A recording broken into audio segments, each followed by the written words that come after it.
Desde el todo, hasta la nada, el restaurador es la ley de todo lo existente y lo inexistente, pero hoy no vengo a hablar de eso, hay cosas que aún están en misterio y algo de lo que el restaurador nunca se dio cuenta, y es que él es creador de todo, pero en todo lo que existe, si hay un ser bueno omnipotente, hay uno malo omnipotente, y llegando al punto desde lo más profundo del universo, en el peor de los inframundos hay una entidad demoníaca la cual tiene por nombre de Dark Soul, que es un ser omnipotente que es definido como el dios de los demonios, y este es el que le otorgó el puesto a Shadow Infernal. Pero ¿qué esconde este personaje? ¿Qué es lo que hace? Bueno, pues primeramente él es quien domina inframundos de omniversos, el suyo es el mayor control de todos los demás. Y el que mantiene todo control de ellos, y aquí entramos en lo peor, tiene a su ejército, que principalmente son conocida como la Orden Illuminati, es una raza de seres superiores. En todos los aspectos, sin duda son seres que van más allá de nuestra imaginación, pero aquí lo peor de ellos es que cometen los más atroces, terribles y viles actos que uno de ellos es llamada la maldición, que se dice que no morirían, sino que vivirán con las peores pesadillas por toda la eternidad. Ellos están en todos lados y en la nada, ellos nunca han sido vistos. Si alguien ve a uno de ellos, su cerebro no aguantaría lo que el Illuminati provoca, es mandar billones de pesadillas por segundo, lo suficiente para explotar su cerebro de una forma que el humano sufra hasta el último segundo, como se esperaba. Esta raza es peligrosa y la peor que puede existir. Más tarde haré una historia sobre ellos, y verán que son la raza que puede provocarte las peores pesadillas que nadie se espera. Tortura y desesperación de toda una eternidad es la que te aguarda. Ellos también deciden quién sufre, quién muere, quién es borrado de la existencia, y quién es el que vive. Nunca trates de decir que no le temes a nadie de ellos, si lo haces te condenas a toda una vida de sufrimiento eterna. Estás advertido, nadie sabe cuáles son las torturas o castigos que ellos ejercen, pero de lo que sí estamos seguros es que son las más terribles que existen en el universo. Bueno chicos, esto fue todo, espero que les haya gustado y nos vemos en el próximo vídeo, chao.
Amigos, ya hemos vuelto de publicidad y continuamos aquí en el mundo del rojo, más rojo que nunca. Y antes de seguir, vamos a presentar a nuestros invitados. Con nosotros, don José Antonio Vera. ¿Cómo está, don José Antonio? No tan elegante como usted, que siempre está impecable, don Jesús. Es que me tengo que poner a su altura. Yo no tengo que poner elegante, vestido, pero viene usted amarillo. Para estar eso. Elegante al lado de la voz elegante de la televisión española. Claro. Sí, eso sí, hay que entender que eso tiene que ser así, efectivamente. Y bueno, también tenemos a nuestro querido Juan Pablo Polvorino, que es, yo creo, una de las personas que está marcando tendencia, batiendo retos de audiencia de 2 a 3 de la tarde en Es Radio, con ese informativo único. Yo lo oigo todos los días. Bueno, lo agradezco mucho. ¿Qué tal? Buenas noches. Buenas noches, Juan Pablo. Pero vamos, el elogio desgasta, así que hay que seguir trabajando. Bueno, pues vamos con más elogios, porque también tenemos hoy en el plató a nuestro querido Arturo Fernández, uno de los mejores empresarios que tiene España y que ha venido aquí hoy en exclusiva en el Mundo Rojo. Don Arturo, ¿cómo está usted? Pues muy bien, un placer estar aquí en esta televisión y con unos compañeros tan famosos como el señor Vera, que le conozco desde hace unos 80 años. O más. Y con el señor Polvorinos, que le escucho todos los días y que me parece que sí es verdad que marca tendencias y estoy encantado. nunca he podido estar mejor acompañado que con dos personajes como estos dos señores. Así da gusto. Hoy viene don Arturo dispuesto a romper las normas establecidas sobre todo en esos medios de comunicación estándar. Está aquí en un medio de comunicación que se autodenomina La Resistencia. Don Arturo. Que si vengo a romper... Las normas, porque Bueno, yo aquí soy, contamos, yo aquí soy un contamos empresario tranquilo que siempre mantengo las normas y las formas, y entonces pues la actualidad la marcan más los dos compañeros que tengo aquí a mi derecha que yo, que soy un empresario que lo único que hago es crear empleo y pagar nóminas. Pues amigos, vamos a empezar, porque atención lo que dice la siguiente noticia. La banca internacional se prepara para una ola de disturbios sin precedentes en los países occidentales. Atención a ese bombazo informativo que al parecer está ya dándose la voz de alerta en todo el mundo. ¿Y por qué se está dando la voz de alerta? Por lo que está pasando en la guerra, porque amigos, ¿qué es lo que está pasando? Hay cinco señales de que los gobiernos globalistas están creando una crisis alimentaria. Y atención, le vamos a dar las 5 señales. La primera de todas sería la guerra de Ucrania y las sanciones occidentales. Está bien documentado que la invasión de Ucrania por parte de Rusia ha hecho subir los precios del petróleo, el gas y el trigo, en parte debido a la interrupción en el terreno, pero principalmente debido a las sanciones occidentales. El segundo punto sería el aumento del precio del petróleo. El aumento del precio del petróleo tiene efectos colaterales naturales y obvios para todos los sectores industriales, especialmente el transporte, la logística y la agricultura. La gripe aviar, atención a la gripe aviar. Dice que la prensa afirma que se está produciendo un brote de gripe aviar, como se publicó en las pasadas semanas, y la dinámica de la gripe aviar que está produciendo, pues por ejemplo que en Estados Unidos se haya matado más de 27 millones de aves de corral, solo en Estados Unidos. Mientras todo esto hay que sumar a lo que se está matando en Francia, Canadá, el Reino Unido, tanto de pollos, huevos, etcétera. Luego hay otra señal que es muy importante. Atención, Reino Unido y Estados Unidos pagan a los agricultores para que dejen de cultivar. Desde mayo pasado, la administración Biden comenzó a presionar a los agricultores para que agreguen tierras agrícolas al programa de reserva de conservación, un programa financiado por el gobierno federal supuestamente destinado a preservar el medio ambiente. El programa esencial está pagando a los agricultores para que no cultiven, una decisión política muy extraña dada la escasez de alimentos ampliamente pronosticada. Otro punto sería la escasez de fertilizantes manufacturados. Rusia y Bielorrusia son dos de los mayores exportadores de fertilizantes y productos relacionados con fertilizantes en el mundo, lo que representa un comercio manual por valor alrededor de más de 10.000 millones de dólares. Entonces, la guerra en Ucrania y las sanciones ya están golpeando duramente el mercado de los fertilizantes, con precios que alcanzan nuevos máximos históricos. Y otro punto sería muy importante, la bonificación. Incendios en plantas de procesamiento de alimentos. Y esto ya lo informamos en su momento, amigos. Son historias muy extrañas. Y parece que ha habido una serie de incendios en plantas de procesamiento de alimentos en todos los Estados Unidos en los últimos 6 meses. Desde agosto de 2021 se han producido al menos 16 incendios importantes en plantas de procesamiento de alimentos en todo el país. En septiembre del año pasado se incendió un procesador de carne en Nebraska, lo que afectó al 5% del suministro de carne de res del país. En marzo de este año, un incendio cerró una planta de alimentos congelados de Nestlé en Arkansas y un importante sitio de procesamiento de papas en Belfast y Maine, casi arrasado por un gran incendio. Amigos, en resumen, ¿una guerra está provocando todo esto o hay alguien más detrás de estas 5 claves que nos lleva a una crisis alimentaria sin precedentes? Señor Vera. Claro, como usted lo dice, parecería una conspiración o algo parecido. Realmente hay datos ahí más que preocupantes. O sea, la teoría esta malthusiana según la cual él pensaba que en un momento determinado iba a haber un problema con la alimentación mundial porque la población crece mucho más deprisa que la producción de alimentos, eso se ha visto que es falso. Es decir, hay alimentos de sobra. Y hay comida de sobra para alimentar al mundo, pese a que estamos en unos niveles de población mundial que eran imprevisibles, ¿no? ¿Qué pasa? Que todos estos elementos que usted ha contado, particularmente, yo diría, El tema de los fertilizantes es muy grave. Es muy grave porque los fertilizantes se habían estado utilizando para incrementar la producción de alimentos y ahora el mayor productor mundial de fertilizantes es Rusia. Rusia, con el tema de las sanciones, pues evidentemente no está exportando lo que debería. Entre otras cosas porque no se le permite exportar, porque Rusia quiere ganar dinero. Luego está el problema de los cereales. Los cereales, efectivamente, el mayor productor del mundo de trigo tampoco es, se había dicho siempre, que Ucrania es el granero de Europa, es el granero, pero no de trigo, sino de cereales, de otro tipo de cereales. De trigo es también Rusia. Pero, en fin, entre Ucrania y Rusia, pues efectivamente tienen una capacidad de alimentar, sobre todo a países de Oriente Medio, de África, de Asia, que es espectacular. Y si ahora se produce ahí ese problema, primero con los fertilizantes, luego con el grano que tenía que salir y que no sale, pues todo eso puede ser algo más que un mero incidente, porque puede tener consecuencias graves. Y le digo una cosa. Por ejemplo, en Estados Unidos ya hay problemas con la leche en polvo a los niños. Hay Sí, serios bueno, problemas y luego que Biden esté pagando a los agricultores cuando está viendo Sí, esos problemas, eso que esté pagando a los agricultores para que no cultiven. Eso se viene diciendo desde hace muchísimo tiempo y yo no lo tengo constatado, pero es verdad que se ha publicado mucho en ese sentido, ¿no?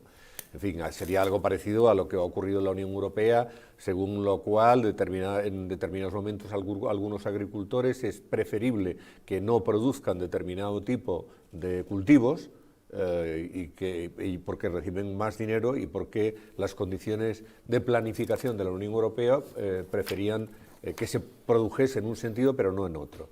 Ahora, a mí hay un dato que me parece que es fundamental en todo esto, que es la portada de la revista de... Pero luego hablaremos de eso. Ah, vale. Pues no, entonces no, luego no hablamos de adelante eso. la noticia. Entonces lo hablamos de eso. Luego hablamos. Es preocupante, sí, porque todos estos elementos que usted ha estado enumerando y me parecen fundamentales, fertilizantes, el tema del grano, el tema de la energía y, por supuesto, una guerra que si acabara ya sería estupendo para todos, pero que no tiene pinta, porque parece que se va a prolongar más tiempo del previsto. Señor Polvorino, estamos hablando de subidas espectaculares de los precios. Los bancos internacionales, los grandes bancos están hablando de que puede haber grandes disturbios en Europa y en Estados Unidos.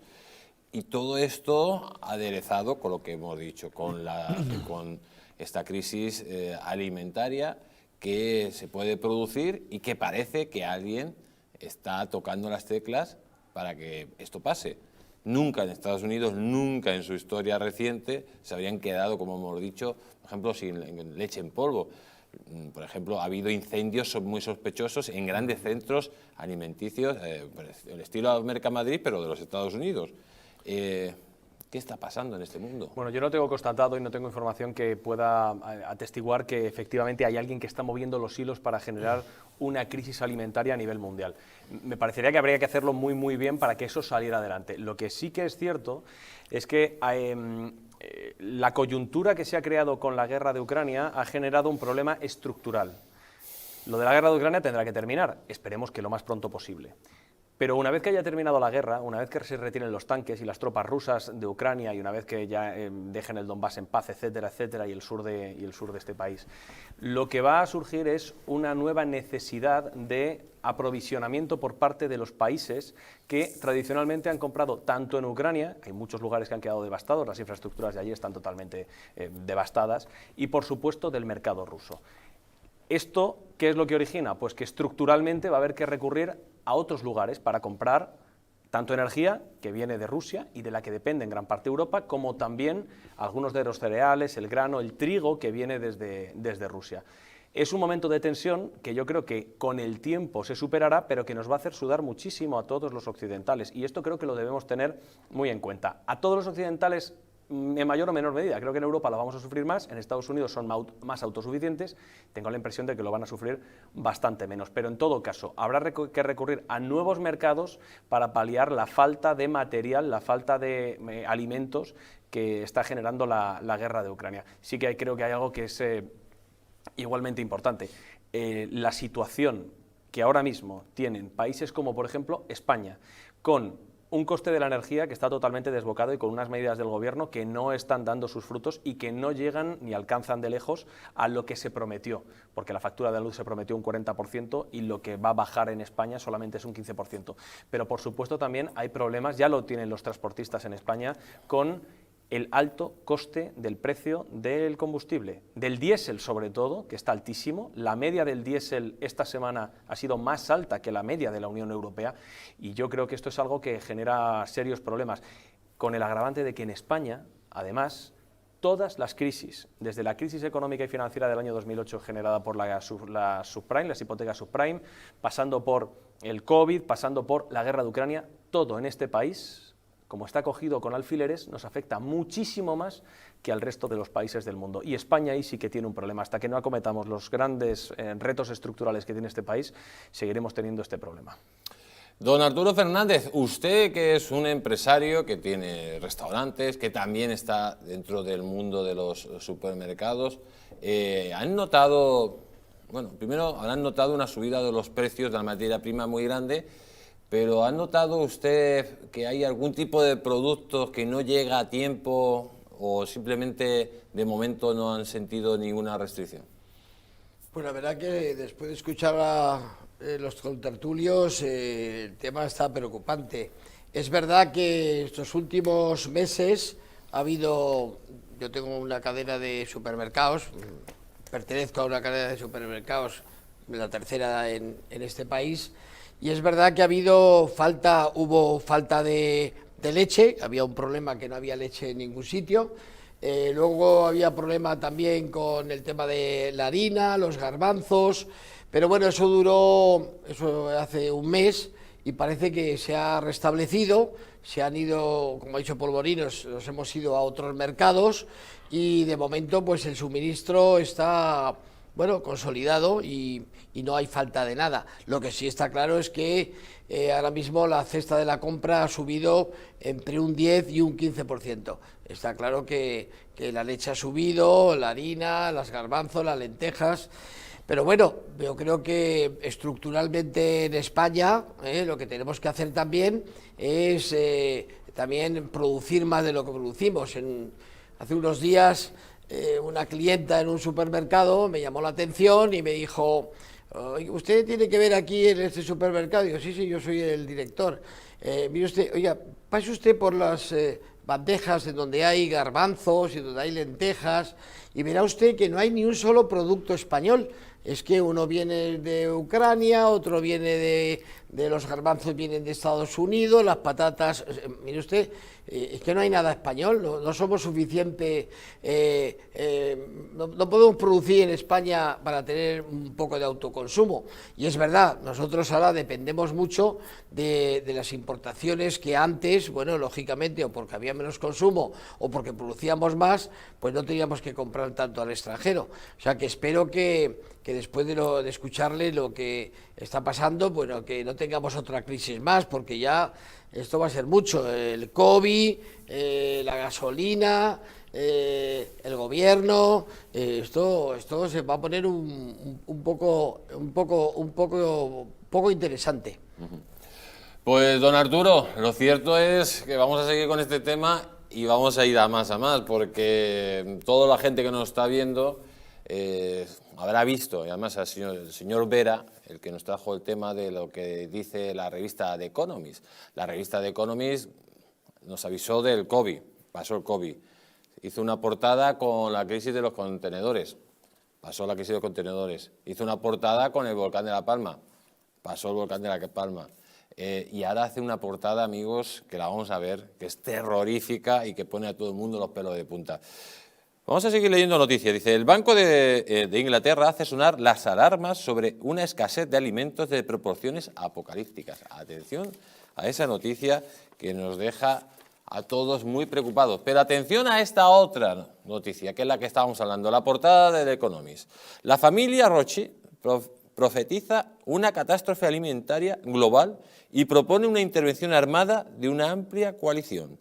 La revista internacional The Economist, propiedad de la poderosa familia Rothschild y Angeli, vuelve a sorprender con una de sus agoreras predicciones, acompañada otra acompañada de otra de sus ingeniosas tapas. En esta ocasión, la edición del 19 de mayo de 2022 muestra de manera sugerente 3 espigas de trigo cuyos granos son en realidad pequeñas calaveras, con el título "La catástrofe alimentaria que se avecina".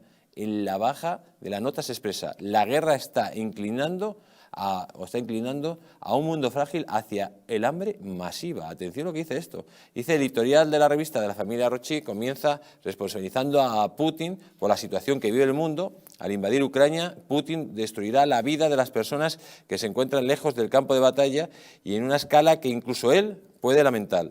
La guerra está golpeando un sistema alimentario global debilitado por el COVID-19, el cambio climático y el tema energético. Las exportaciones de cereales y semillas de Ucrania se han detenido en su mayoría y las de Rusia están amenazadas. Juntos, los dos países suministraban el 12%, atención, el 12% de las calorías comercializadas. Los precios del trigo, que subieron un 53% desde el principio de año, subieron otro 6% el 16 de mayo, después de que la India dijera que suspendería las exportaciones debido a una alarmante ola de calor. Luego plantea que la nueva crisis que azotará el mundo podría durar años. La idea ampliamente aceptada de una crisis del costo de la vida no comienza a captar la gravedad de lo que se avecina. Antonio Guterres, el secretario general de la ONU, advirtió el 18 de mayo que los próximos meses amenazarán con el espectro de una escasez mundial de alimentos que podría durar años. Atención que lo dice también el secretario general de la ONU. Y vamos a ver la portada maldita de The Economist. Ahí la tenemos, amigos. Fíjense esa portada que dice muchísimo, dice todo. Las miles de muertes que pueden producirse por la escasez de alimentos. Y yo tengo aquí al mayor especialista que hay en el mundo en analizar estas portadas de The Economist, que es el señor Vera. Señor Vera, ¿cómo se le queda el cuerpo? Me da un miedo tremendo, me da mucho pavor eso, la verdad.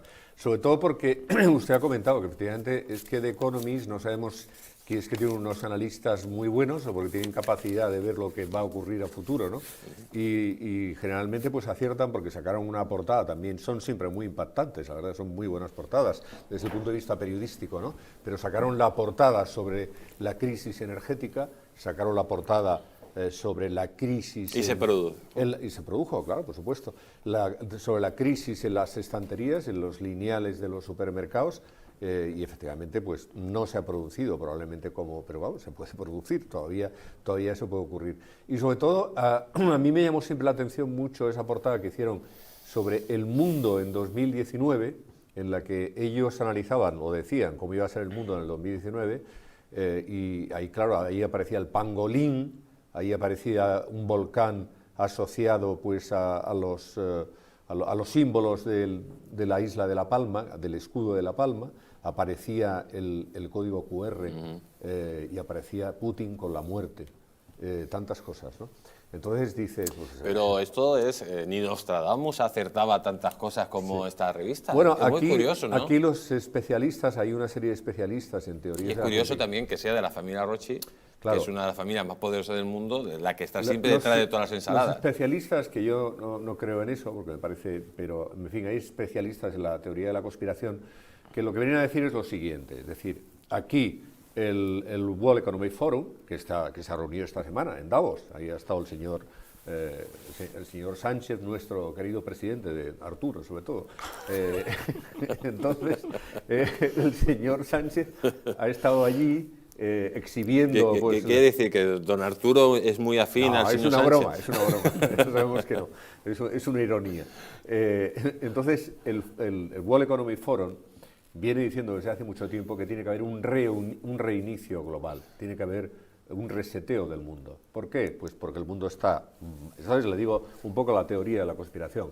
El mundo está quebrado económicamente, las principales economías del mundo están quebradas y no hay dinero para pagar eso. Entonces hay que resetear para establecer un nuevo mundo que es la Agenda 2030. La Agenda 2030, que nos lo pone muy bien y nos la pinta muy bien desde el punto de vista de medioambiental y que todo eso es muy bonito, pero que es lo menos importante de la Agenda 2030, porque lo más importante es la tecnología. Es decir, lo que se va a hacer es se va a tecnificar el mundo de tal manera que usted va a ser una parte de las máquinas, usted va a estar conectado con la máquina y yo no quiero, pero probablemente también estaremos conectados con la máquina, de esto que dice Elon Musk, ¿no? Del proyecto Neuralink y todas estas cosas, no teorías, sino investigaciones reales que se están produciendo. En ese espíritu de reseteo, pues o se produce un colapso o no se puede resetear. ¿Y cómo se produce un colapso? Pues por una acumulación de factores. El primero, pues una pandemia que nunca había ocurrido y que además es global. Dices, oiga, esto no ha pasado nunca en la vida. Además es global, afecta a todo el mundo y pues ya produce una cantidad de efectos secundarios en el ámbito de la producción, pero también en el ámbito de la economía, que son tremendos. Pero luego, curiosamente, una guerra que todo el mundo dice, claro, es que Putin, es verdad, Putin es un bestia. Pero Estados Unidos no ha hecho nada por evitar esa guerra que la podía haber evitado. El señor Trump, durante 4 años, no tuvo ningún problema con Rusia con relación a Ucrania. Estados Unidos no ha tenido ningún interés, ni la OTAN, en evitar la guerra. Entonces van sumando una serie de cuestiones que todas sumadas, pues claro, te llegan a un colapso. Porque el tema de la guerra te produce un problema energético, un problema alimentario, un problema con los fertilizantes, te produce un problema de todo tipo. Claro, es muy fácil porque además dicen, todo esto la culpa lo tiene Putin. Sí, es verdad, porque Putin es lo que es, ¿no? Pero también es verdad que el señor Biden y toda esta corte que está alrededor suyo, fundamentalmente de la OTAN, pues no han hecho nada por evitar eso. Y, claro, al final se van sucediendo elementos unos detrás de otros, que cuando, pues, usted se podía imaginar que íbamos a llegar a un estado de inflación como este, que va a seguir subiendo, porque cuando empecemos a no tener el gas ruso, cuando empecemos a no tener el petróleo ruso, que todo esto parece, no pasa nada, lo sustituyes, claro, por el americano, que es muchísimo más caro. O por el gas es 4 veces más caro. Claro, americano. O por el de Qatar, al que le estamos haciendo la pelota al Emir sin parar, pero que también es muchísimo más caro. Pues lo tienes que traer con metaneros, lo tienes que regasificar, es mucho más caro. Entonces, eso cuando se produzca, que se va a producir, porque está siendo excitado e incitado, entre otros, por toda esta gente del Foro Económico Mundial, el señor Schwab, el señor Rothschild, el señor Rockefeller, en fin, todos estos, todo eso va a producir que se va a incrementar todavía más la inflación, no en España, sino en toda Europa y probablemente en el mundo, y que va a haber este problema que yo no me lo podía imaginar, pero cuando lo dice el The Economist, la portada de The Economist, y con esta contundencia, pues hay que tenerlo en cuenta. Cuando el río suena, agua lleva. Efectivamente. Entonces, bueno, ojalá no se produzca, pero esto del gran reseteo, resultado del cual, ¿qué es? Resultado del cual es que usted no va a tener nada y será feliz, porque es lo que dice la página web del World Economic Forum. No es ninguna invención, ellos lo ponen ahí. Para llegar a esa situación tienes que colapsar el mundo. Es la teoría de la conspiración que yo le estoy explicando, que no digo que crea, pero que es esta. Y si colapsa usted el mundo... Ojalá que no pasara, pero es que se está produciendo. Sí, lo peor de todo es que son una cadena de hechos concatenados que se van sucediendo uno detrás de otro y que parece que son imparables. Porque ahora además, cuidado, esta semana en Davos, lo que ha dicho el señor Soros, que menudo peligro tiene Soros... Luego hablaremos de lo que ha dicho el señor Soros es que lo que hay que hacer es, más o menos ha venido a decir que ha empezado la Tercera Guerra Mundial y que esto hay que hacerlo para destruir a Putin y su régimen. Que no digo que no, me parecerá muy bien. Lo que pasa es que Putin es un personaje y tiene tantas armas nucleares, que tiene más armas nucleares que la OTAN. Lo cual, pues oye, no deja de ser un peligro y habrá que tener cuidado con estas cosas, porque como te lancen una bomba nuclear aquí en España o en cualquier otro sitio, igual no lo contamos.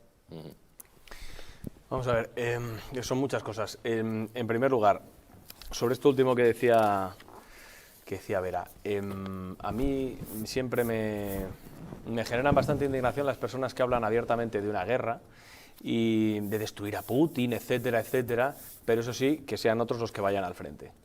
Esto siempre lo dicen las personas que desde la comodidad y la seguridad de su despacho, de su casa o de su país, etcétera, etcétera, juegan a hacer este tipo de malabares con la geopolítica mundial, etcétera, etcétera. Y a mí la verdad es que me produce bastante indignación, que sean otros los que se maten, pero yo, mientras tanto, voy a ver los toros desde la barrera. Me indigna bastante. Sobre la portada de The Economist, tengo que decir que cuando la vi el otro día, ya son muchas, y cuando la ves y te das cuenta de que en otras cosas efectivamente han acertado, pues tiendes a pensar que efectivamente podemos tener un problema, si no lo estamos teniendo ya, que estamos empezando a tenerlo. Sí que es verdad que yo creo que cuando The Economist, el informe es bastante amplio y además está bien estructurado, bien hecho, como todo lo que hacen en esta publicación británica. Lo que pasa es que yo tiendo a pensar que en un momento de carestía, con una alta inflación a nivel global, con una situación en la que hay que, ya decía antes, reestructurar toda la cadena de suministro a nivel mundial, siempre sufren los países más pobres y la cadena siempre se rompe por el eslabón más débil. Yo no creo, a ver, España va a tener problemas, ya los está teniendo, como toda Europa está teniendo problemas, pero creo que son los países más pobres los que más van a sufrir esta carestía de alimentos y esta inflación. Sucede, es algo tan sencillo como la vida misma.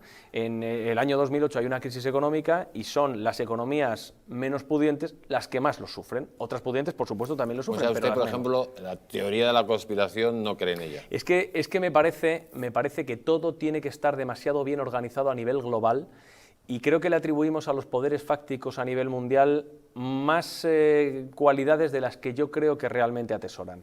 Entonces, yo no digo que eso no exista porque no lo sé. Lo que sí que digo es que son muchos factores y que al final pagan los más pobres. Yo, por ejemplo, hablamos mucho de España, pero hay lugares como Sudamérica, África, países de Asia, donde están sufriendo unas crisis brutales de abastecimiento. Digo que Europa lo va a sufrir y ya lo está sufriendo, pero que serán otros los que más lo sufran. Y creo que la hambruna y los problemas que pueda haber los veremos en otros sitios, aunque no digo que aquí en Europa no lo vayamos y en España no lo vayamos a pasar mal, que desde luego sí lo vamos a pasar mal. Pues amigos, esta crisis nos puede llevar a una auténtica crisis de inmigración. Mire lo que dice Salvini, que advierte que la escasez de alimentos podría causar que 20 millones de inmigrantes africanos entren en Europa. Señor Arturo Fernández, ¿qué opina lo que puede provocar la crisis? La crisis alimentaria provocaría pues una inmigración todavía más masiva de este África y todo eso pues sería una auténtica bomba de relojería si lo juntamos con la crisis social y económica del país con una inmigración descontrolada, ¿no? Pues la verdad que lo que estáis diciendo, esto es para preocuparse. Este programa, no sé si voy a salir un poco... yo que soy optimista, la cosa está un poco para allá, porque entre la portada del Economist, lo que dice mi amigo Vera, estamos al borde de la Tercera Guerra Mundial, bueno, Soros que, en fin, hay que darle de comer aparte, porque según dicen es el que controla el mundo mundial. Entonces, después de todas estas cosas, pues toda la culpa, que Putin tiene parte de esta culpa, bueno, pues es, por supuesto que sí. Pero lo que estáis diciendo yo creo que es más grave de lo que parece y habrá que tomar nota. Hombre, aquí nuestro presidente ha estado en Davos y yo creo que ha marcado las pautas para que esto sacamos adelante España, por supuesto, y también Europa, porque, en fin, yo estoy tranquilo ya en ese aspecto. Pero escuchándoos la realidad de la situación, no en Europa, sino en el mundo, es para que empecemos a tomar nota y hacer cambios, y eso que dice Vera de resetearnos, pues yo creo que hay que empezar a resetearnos porque seguramente estamos viviendo una época en donde las cosas van a cambiar. Hemos tenido unos años, digamos 40 o 50 años de tranquilidad, de paz, entre ellas proporcionadas por gobiernos estables como en España, donde estaba don Juan Carlos, que nos hizo tener 40 años de estabilidad y paz, no solo en España, luego por supuesto en Europa, en Estados Unidos, que marca la pauta. Entonces yo creo que esto es para que empecemos todos a pensar de que no todo va a ser tan bonito como quisiéramos que fuese, y que tenemos que darnos cuenta de que estamos en un momento, por lo que veo, crucial. Esto puede ser un cambio de era. Hay un tema, don Arturo, que digo porque usted es experto en esto, que también hay que apuntarlo, que es el problema que hay, la crisis que hay por la falta de mano de obra en ámbitos tan relevantes como la hostelería, la construcción, el transporte y en todo en general. Es un país como España, que tiene ese nivel de desempleo y sin embargo Tremendo. falta gente por todas partes. En España ahora mismo, a pesar de que hay 3 millones largos de parados, pues no se encuentra mano de obra. En hostelería, pues un desastre, pero en la construcción no se encuentra gente, cosa que es inaudito, ¿no? Porque, bueno, de esos 3 millones y pico de parados, pues con los temas sociales, en donde nuestra ministra de Trabajo y Asuntos Sociales, aquí nuestra querida Yolanda, con la COE han pactado una serie de cosas en donde, bueno, pues ¿para qué vamos a trabajar? Si estamos en la teoría de la obligación, de obligaciones pocas y derechos todos. Entonces, bueno, pues así estamos, no encontramos gente, no se encuentran camareros, no se encuentran albañiles. La verdad que tenemos en un momento que no lo acabo de entender, pero claro, es que ahora mismo un trabajador que me parece que hay que defender, gracias a los trabajadores, pues el empresario prospera. Yo creo que hay una filosofía que es, no hay ningún negocio donde el empresario no empuje si no tiene a sus trabajadores empujando. O sea, creo que esto es una familia y lo que hay que hacer es que hagan sea una familia en la empresa y esto funcione. Pero ahora en España esto era en la época de mi abuelo o en la época de mi padre, porque ahora mismo un empleado pues cobra el paro, si es un emigrante pues tiene unas ayudas, en fin, que al final lo quieren trabajar, porque claro, todos son derechos, que me parece perfecto, me parece perfecto. Me parece que todos tienen derecho a vivir bien y a tener una vida cómoda y saludable y bueno, para eso estamos en un país dentro de Europa, pero desde luego como no se tome medida de esta pregunta que me hace mi querido amigo Vera, pues la verdad es que vamos a tener un problema que no encontramos mano de obra, porque además te dicen, bueno, pues ¿para qué me va a dar usted 1.300 euros si el Estado me da 500 euros a mí, 500 euros a mi mujer, como no tengo para pagar la luz, pues no la pago, y entonces, pues bueno, con lo que me da usted, pues no. Yo creo que eso es un tema que hay que concienciarnos del tema y hay que promover que la teoría del esfuerzo, esa de nuestros padres mire, que yo ya soy un anciano, ya soy muy mayor, yo llevo trabajando desde los 17 años y la teoría del esfuerzo es algo que tenemos que inculcar a la gente, a los jóvenes, que nada se consigue si no se tiene esfuerzo y ganas de prosperar, pero para eso no solo decir, oye, obligaciones. En este gobierno últimamente, pues todos son derechos y más derechos, y obligaciones, pues pocas. Pues ninguna. Derechos, muchos derechos y pocas obligaciones, amigos. Vamos a cambiar de tema radicalmente, porque atención lo que dice esta noticia. Un periodista católico publica las 7 razones por las que el considerado Bergoglio es un antipapa. Atención lo que dice. Estas son las 7 razones por las que Coffin considera que Francisco I es el antipapa. Dice, primero, el término Papa emérito no tiene precedentes y es confuso. Segundo, el Papa Benedicto XVI parece haber renunciado solo a una parte del papado, el ministerium activo, no a la oficina o al mumus de Papa. El secretario personal del Papa Benedicto durante mucho tiempo, el arzobispo Josh Gaswin, ha hecho declaraciones que parecen afirmar la continuidad de la identidad del Papa Benedicto. La forma correcta de dirigirse al Papa Benedicto sigue siendo su santidad. Hay al menos 3 errores en la Declaratio Latina oficial leída por el Papa Benedicto el 11 de febrero del 2013. La aceptación pacífica universal por parte de la Iglesia de Francisco nunca ha ocurrido realmente.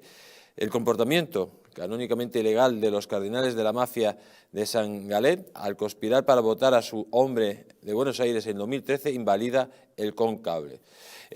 Amigos, vamos a conectar con Estefanía Acosta, abogada y escritora. Ella ha escrito el libro, ahí se nos lo ponen en pantalla, Benedicto XVI, Papa Emérito. Ahí tenemos un libro que no se pueden perder para saber la realidad de lo que está pasando en el Vaticano. Buenas noches, Estefanía, ¿cómo estás? Muy buenas noches, don Jesús. Muchas gracias por la invitación. Estefanía, que está al otro lado del Atlántico, nuestro país hermano en Colombia. Ya que estás en Colombia, te voy a hacer una pregunta muy rápida. ¿Cómo ves el tema de las elecciones? Muy complicado. Estamos atravesando momentos muy difíciles.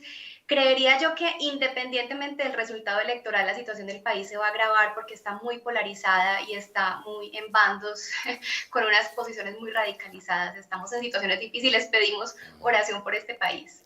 ¿Llega el anticristo a Colombia o no? El de la cara Dios de mío. Petro. Yo lo veo probable. Lo Madre veo mía. probable, desafortunadamente. Pues, Estefanía, lo sentimos mucho por el país, hermano. Esperemos que Dios haga un milagro y que no llegue este señor. Te voy a preguntar, vamos a empezar con el tema de la entrevista que queremos hacerte y preguntarte muchísimas dudas que tú nos vas a aclarar después de haber escrito este libro. Dicen que Francisco es el antipapa, el anticristo, el falso profeta del Apocalipsis. A propósito, ¿qué significa que sea el anticristo, el antipapa o el falso profeta del Apocalipsis el actual papa, Francisco I? Bueno, yo creería que habría que empezar por ver qué significa esto del apocalipsis o del final de los tiempos, y para esto pues hay que hablar de la historia desde una mirada cristiana. La historia es ante todo historia de salvación, es historia del amor de Dios por el hombre, cómo lo convoca y lo invita constantemente a la comunión, y esta comunión pues es una invitación que se da en el contexto de una comunidad de creyentes y de amantes del Dios verdadero, a la Iglesia Católica. La Iglesia misma nos enseña que la historia tiende a su culminación y al final de la historia lo que ocurre es un triunfo definitivo, completo de las fuerzas del bien, de Dios, de sus hijos, de los hijos de Dios y de la Iglesia. Pero antes de ese triunfo vendrá una prueba final, como nunca antes la ha atravesado la Iglesia.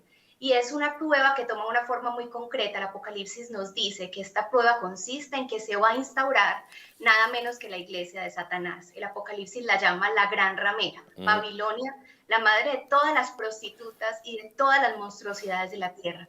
Y nos dice el Apocalipsis que esta iglesia satánica se va a embriagar con la sangre de los mártires y creyentes en Cristo, los santos de Dios, y va a fornicar con los reyes de la tierra, es decir, se va a aliar con los poderosos de este mundo para perseguir a los verdaderos creyentes en Cristo. El Catecismo de la Iglesia Católica también nos lo dice, nos dice, va a haber una impostura religiosa, la impostura suprema del anticristo, y la iglesia verdadera va a pasar como el Mesías por su pasión, muerte y finalmente gloriosa resurrección. Estefanía, ¿y qué tiene que ver el Papa Francisco, qué tiene que ver con la iglesia de Satanás o la gran ramera que habla el Apocalipsis? Bueno, pues esta piedra fundamental de esta iglesia satánica fue colocada nada menos que el 13 de marzo de 2003, en el momento en que sale al balcón de San Pedro el cardenal jesuita Jorge Bergoglio, llamándose en burla a un gran santo de la iglesia, Papa Francisco. Él es el líder de esta iglesia satánica y en estos 9 años lo que hemos visto es justamente que él ha venido desmantelando sistemáticamente los pilares de la iglesia de Cristo, persiguiendo a los creyentes, desmantelando dogma por dogma, mandamiento por mandamiento, sacramento por sacramento, hasta tocar la estructura misma de la iglesia.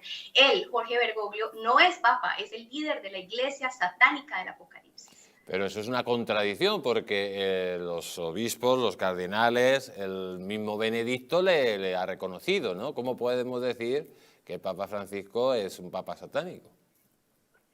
Claro, lo primero que hay que decir es que la elección de Francisco se pudo hacer, fue posible justamente por el golpe de Estado que había sufrido el Papa Benedicto. El Papa Benedicto enfrentando una serie de amenazas. Cuéntenos eso del golpe de Estado, ¿qué pasó exactamente?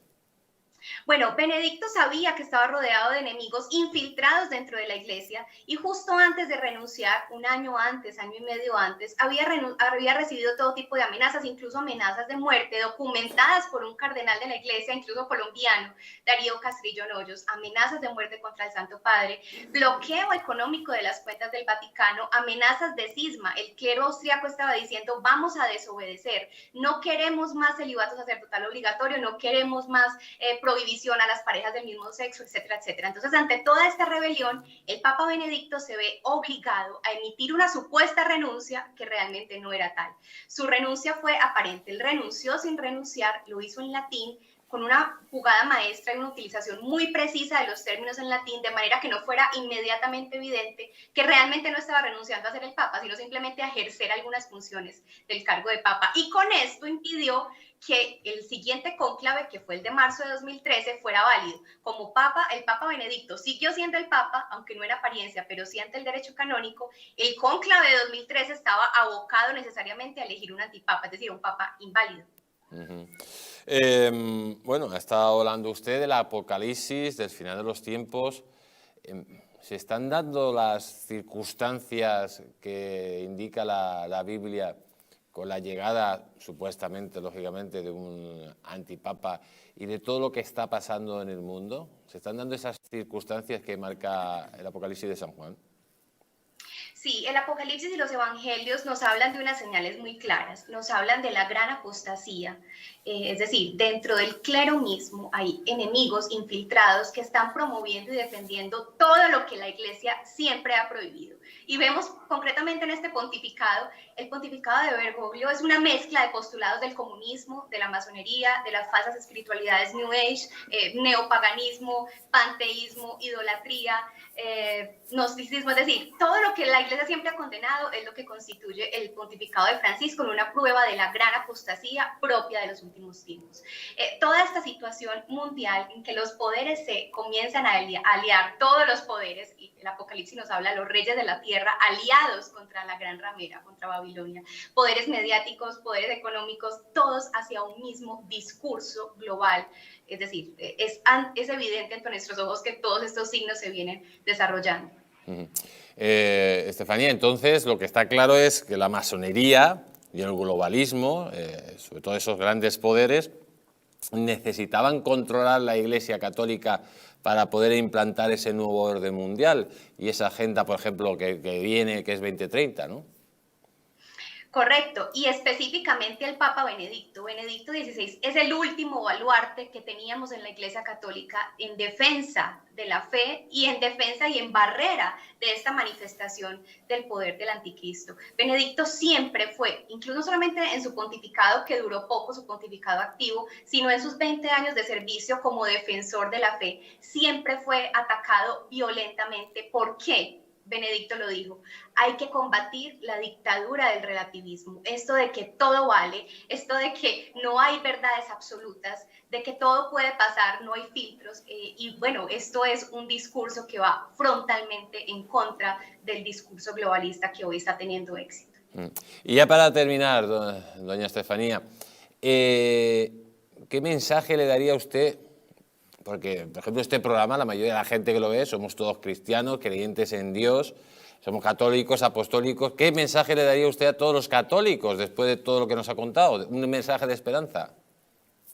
Claro, lo primero que tendría que decirle a los católicos es que tengan mucho cuidado porque para eso es el Apocalipsis, para que nos preparemos y para que no perdamos ni la fe ni la esperanza. Tenemos que tener los ojos abiertos y tener muy claro que aliarse con esta falsa iglesia que dirige Jorge Mario Bergoglio es nada menos que aliarse con el mismo Satanás. Y el Apocalipsis nos dice, salid de la ramera, salid de ella, pueblo mío, no os manchéis con sus crímenes. Hay que ver la realidad, reconocerla y bueno, en este libro mostramos una cantidad de hechos que hacen palpable esta realidad. Y tener siempre presente que la hora de las tinieblas está en este momento en su apogeo, pero es temporal, es aparente. El libro del Apocalipsis nos dice que al final nuestro Dios derrotará al anticristo con el soplo de su boca. Como se aplasta una cucaracha, por amenazantes que sean estos poderes, al final el triunfo es de Dios. Pues doña Estefanía Costa, muchísimas gracias por haber estado aquí en El Mundo al Rojo. Un fuerte abrazo y cuídese mucho. Igualmente para usted, muchísimas gracias. Señor Vera, según doña Estefanía Costa, el actual Papa es la gran ramera y que además está coaligado con los reyes del mundo, que supuestamente es el poder de los globalistas, para implantar, digamos, pues un nuevo orden mundial. ¿Cree usted que el actual Papa fue elegido de forma legal o fue un golpe de Estado? No. ¿Cree que el actual Papa está actuando de una forma normal, defendiendo, digamos, los intereses de los católicos y los principios de los católicos? Cuéntenos un poco. No, yo creo que el Papa actual, no soy una persona, no soy vaticanista como para tener las claves y poder hacer una evaluación de todas estas cuestiones. Me parece que Estefanía, desde luego, ha hablado muy bien, con conocimiento de causa. Otra cosa es que estemos de acuerdo, que los católicos estén de acuerdo o no con lo que ella dice. Habrá algunos que sí que lo estén, porque hay una corriente de pensamiento dentro de la Iglesia que está en esa tesis, y otros que no lo consideren en absoluto. Yo lo que sí creo es que ahí se han producido cosas que efectivamente son extrañas. El cambio de Benedicto por el Papa Francisco, pues realmente nunca ha estado inexplicado, y hay gente con conocimiento realmente del mundo del Vaticano que sostienen esta teoría, que en realidad ha sido una presión para quitarlo de la circulación, arguyendo como que estaba muy enfermo, cosa que se ha visto que no es verdad, porque no está muy enfermo, porque está perfectamente bien. Sí que es verdad que Benedicto lo que ha hecho es quitarse absolutamente de la circulación, y no dice absolutamente nada. Ha afirmado Estefanía de que fue amenazado de muerte. Sí, yo esa teoría la he oído. De hecho, hubo una reunión de Biden en su momento, que era el número 2 de Obama, en que dijo que o dejaba de ser papa o iba a tener el Estado Vaticano, iba a tener pues un auténtico aislamiento financiero, que iban a bloquear todas las cuentas financieras. Bueno, hicieron un auténtico golpe en toda regla. Bueno, yo he oído esa teoría, pero como digo, no tengo información para decir si puede ser cierta o no, pero hay la constatación de hechos. Uno, que sale de una forma muy rara, que efectivamente no tenía ninguna enfermedad, y que era pues un papa que yo creo que desde el punto de vista de la comunión con su Iglesia, la católica, pues era un papa muy representativo de lo que es la Iglesia católica. Otro hecho, y esto no solamente lo dice Estefanía, lo dice otra mucha gente dentro de la Iglesia católica, que es que el Papa Francisco es un papa bastante atípico. Algunos le llaman comunista. Don Federico Jiménez Los Santos, al que todos oímos, le suele llamar montonero, y otra gente le llama de otra manera, y es que efectivamente es un papa atípico. Y defiende unas cosas, por ejemplo, lo último que ha dicho, bueno, no lo último, quizás lo penúltimo, pero que yo le he oído, que me quedé un poco así, extasiado, fue su teoría sobre la propiedad privada. Sí. No sé si usted lo pusimos. Pues la teoría sobre la propiedad privada, al final es que, cuidado, que la propiedad privada... Es una teoría comunista, vamos. Es una teoría comunista, es decir, que no tiene ningún sentido, y que al fin y al cabo los bienes están para servir a los pueblos y a los estados, pero que no tiene por qué, en fin, ser algo sagrado, ¿no?, la propiedad privada. Pues todo esto suena un poco raro. Y dentro de la Iglesia hay bastante oposición, como usted bien sabe, porque usted es seguidor de todos estos asuntos mucho más que yo. Por tanto, bueno, yo me voy a leer el libro, no digo que vaya a creer o no, pero me parece que Estefanía pues, ha estudiado el asunto y expone algo que no sabemos si será verdad o no, pero desde luego tiene pinta de ser interesante a efectos de poderlo leer. Señor Polvorinos, ¿qué opina usted de este Papa? ¿Es el antipapa? ¿Es el anticristo? ¿Es lo que está escrito en el Apocalipsis? Por el comportamiento que ha tenido él. Bueno, de hecho, el Papa actual lleva una cruz que es satánica, que aquí lo sacamos. O sea, normal no es cómo se comporta este señor. Bueno, creo que lo que le faltaba al programa que llevamos para darle el disgusto a Arturo es que encima nos pongamos a hablar del Apocalipsis desde el punto de vista religioso, quiero decir. Pero hoy es un completo. En todo caso, sí que diré que el fallecimiento de Juan Pablo II, que estableció una doctrina clara en la Iglesia durante muchísimos años. Bueno, ¿usted por qué se llama Juan Pablo? Yo me llamo Juan Pablo por el Papa, Juan Pablo II. El fallecimiento de Juan Pablo II y la llegada al Vaticano de Joseph Ratzinger, de Benedicto XVI, estableció una línea continuista con lo que venía estableciendo, y fue una transición tranquila. Es verdad que el cambio de Ratzinger a Bergoglio ha sido un cambio muy radical, quiero decir, ha habido un cambio en la concepción de lo que es la Iglesia, ha habido un cambio en la concepción de lo que es la doctrina social de la Iglesia, ha habido un cambio que todos percibimos así. Yo no sé, no tengo ni idea de si es el anticristo y tal, porque todavía no tengo. También le echaré un ojo al libro, porque me parece que tiene interés. Lo que sí que quiero decir es que la concepción es totalmente distinta en la Iglesia católica. Este Papa es muy dado a pisar charcos y meterse en jardines que yo creo que son perfectamente evitables. Y actúa más como un político muchas veces que como un líder espiritual, que es lo que yo creo que debe ser el Papa. Movido probablemente por una ideología que es peronista, podemos decir comunista también, pero que no casa muy bien con los tiempos actuales en los que vivimos. A mí una de las cosas que más me ha llamado la atención, por ejemplo, las últimas palabras del Papa sobre las suegras. No sé qué pinta un papa hablando de las suegras y diciendo que deberían estar más tiempo calladas. No sé qué pinta el papa hablando de la propiedad privada exactamente, que para mí, sí, no desde el punto de vista religioso, pero debería ser totalmente sagrada, porque los pilares de Occidente se construyen a través del cristianismo, pero también a través de la propiedad privada y de la empresa, que conviene muchas veces recordarlo, que es lo que evidentemente mueve el mundo. Capitalista. Nos puede gustar más, nos puede gustar menos. Ya sé que a este papa el capitalismo no le gusta porque considera que todo es malo, pero si cada día hay menos pobres en el mundo, más gente trabajando, menos personas pasando hambre y más gente prosperando, es como consecuencia del capitalismo, que tiene defectos, por supuesto. Ahora, llegar a criticarlo de la manera que hace el Papa, pues particularmente yo pienso muchas veces que no hacemos mucha carrera de él. Don Arturo, ¿qué le parece el actual Papa?